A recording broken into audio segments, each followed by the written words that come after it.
Hey everyone, Shio Osio. This is Ranger William from the Overmountain Victory National Historic Trail. I'm out here in my garage workshop right now, surrounded by all kinds of living history, odds, and ends. And I'm out here thinking about my answer to this question that we're currently answering.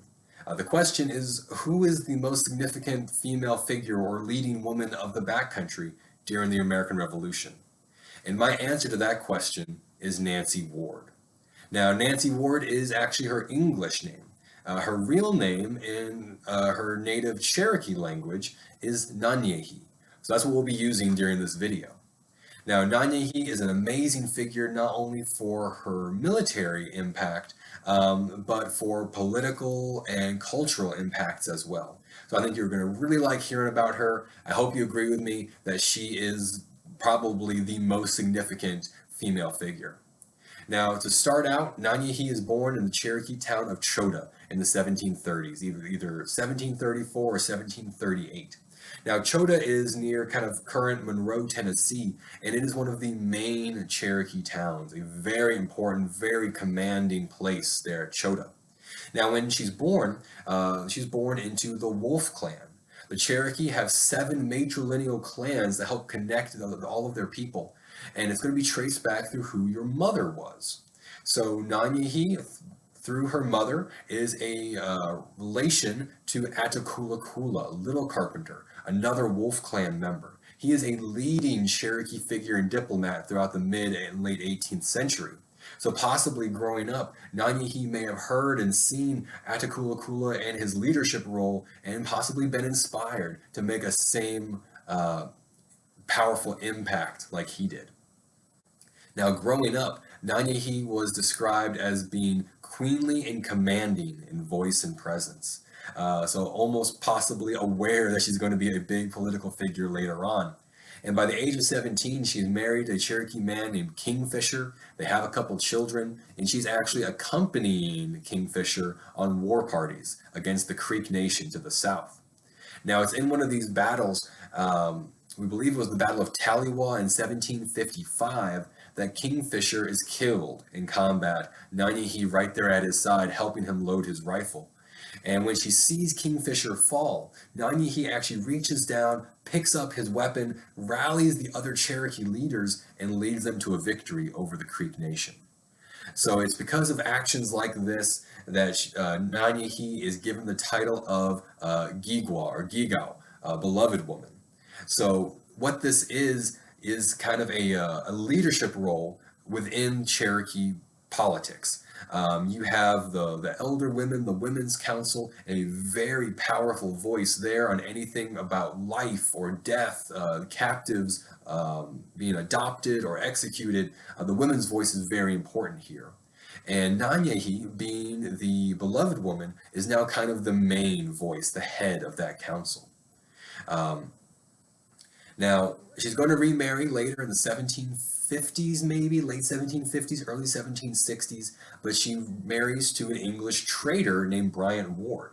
Now, this was extremely common for English traders to marry into the Indian nations that they were doing business with.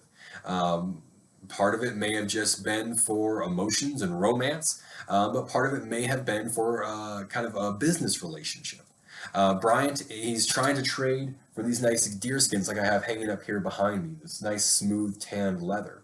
But to kind of get a foot in the door and really make a good impact, marrying a local girl didn't hurt. Especially being matrilineal, Bryant was then considered part of Nanyehi's family. So that may have helped him in some of his dealings also. And then Nanyehi, we know that she speaks English later on in her life. We're not sure when she first learned it. But if she learns English from Bryant, and she can then be a translator for him in all of his business. So it's a very good business move. Um, she marries Bryant, and they have a daughter named Betsy. Now, we're not sure when it happens, but sometime later on, Bryant leaves the Cherokee Nation and he goes back to South Carolina where he has his other family. His white family's been there this entire time. This was fairly common. It wasn't unusual for Indian traders to have two families in different locations, especially if they viewed the Cherokee family more as a business relationship than an actual marriage. But there wasn't any kind of bad blood between Nanyehi, Betsy, and Bryant's white family. In fact, it's recorded a few times that Nanyehi and Betsy traveled to South Carolina and visited with Bryant and his white family, and they got along quite well. But it's once the revolution begins that Nanyehi is really thrown into the political forefront. She's always been beloved woman leading up to this, so she still has that powerful position. But once you have open war between the Cherokee and the United States, the American settlers, she's going to take a very hard stance against fighting. She's a major advocate for peace between the frontier settlers in the Cherokee Nation. In fact, on two different occasions, in 1776 and 1780, you had the young men, the young warriors of the Cherokee. They have not listened to the beloved woman, to the Women's Council. They have not decided to be peaceful, but they have gone out to wage war. And rather than see the frontier settlers surprised and wiped out, Nanyehi actually sends word, she sends messengers to John Sevier, to other leading frontier men, warns them of the coming attacks, and gives them those precious moments they needed to get their people inside, to ford up in defended positions, possibly to flee back over the mountains. So because of Nanyehi's actions, many frontier settlers were saved.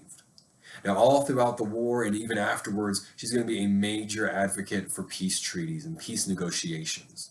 In fact, on one special time in 1781, Nanyehi is there with the Cherokee delegation, and John Sevier is there with the Americans.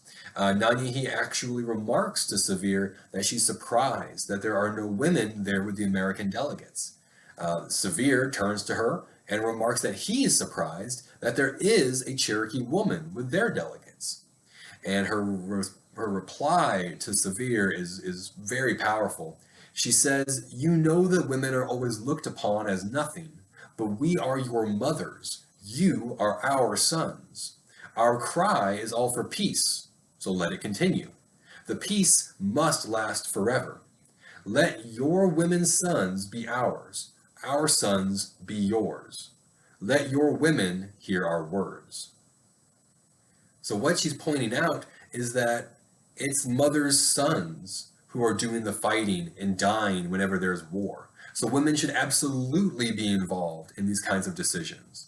And she says if the women of the two groups would just view the young men of either side as their own children, how could they ever advocate for war? She says if the white women hear and understand this, they'll be as much pro-peace as she is for the Cherokee.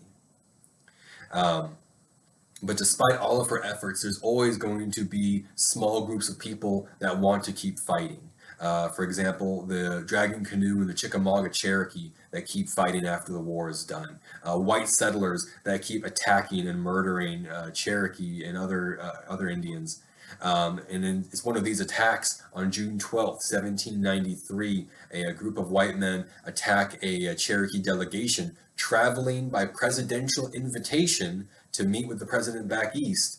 They attack the delegation. Among the killed is Nanyehi's daughter, Betsy. Now, Betsy was not just known as Nanyehi's daughter, but she had actually married the Virginia Indian agent, Joseph Martin. So again, making connections all throughout the backcountry. But even her marriage to this leading American figure, this didn't save her then in 1793. But after the war, Nanyehi, even after the murder of her daughter, this doesn't change her tone. She stays pro-peace with the Americans. But she does take another stance against the sale of land. She realizes that if her people are to survive, they need to adapt. They need to bring in more of the American, more of the white styles of farming and husbandry. And she's actually been a leading figure in some of those changes. Back during the Revolutionary War, there was a woman named Lydia Bean who was captured by a Cherokee war party, brought back to their town. She was going to be ceremonially executed, but Nanyehi, as the beloved woman, stepped in, intervened, and rescued Lydia. And Lydia, in gratitude, she taught Nanyehi, how to make butter, how to make cheese. She taught them dairying.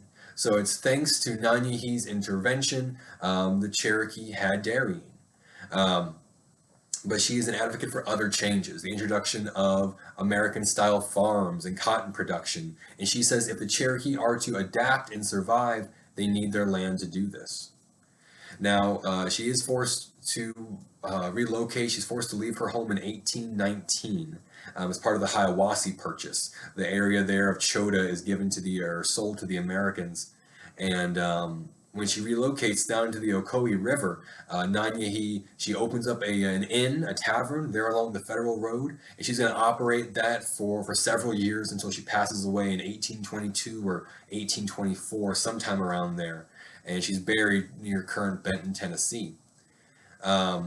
She is remembered as a leading Cherokee figure, as a leading figure of the frontier. There's stone monuments out there to her. There's DAR chapters named in her honor. There's even, I saw on the internet, a current musical named Nanyehi telling her story and her life. But throughout the history of Anglo-Cherokee interaction, both during the Revolution and then the early Republic, Nanyehi, she is one of the loudest advocates for peaceful coexistence. When she was unable to prevent war entirely, and the young warriors went out to attack anyway, it was her warnings, her urging that saved the lives of many white frontier settlers. She realized that the deeper the wound was between the two people, the harder it would be to heal. So she's trying to make that as bloodless as possible. Her influences saved the lives of those frontier settlers, men who would go on to serve under Isaac Shelby, William Campbell, John Sevier, and come over and fight the British in many battles, but especially the Overmountain Victory Trail and the Battle of Kings Mountain. So it's Nanyehi's intervention, it's Nanyehi's peaceful advocacy that possibly made Kings Mountain and the Overmountain Victory Trail possible. So I want to thank you guys for watching my video here, Ski Wado. I hope you guys enjoyed learning a little more about this leading Cherokee figure, Nanyehi or Nancy Ward. Thanks.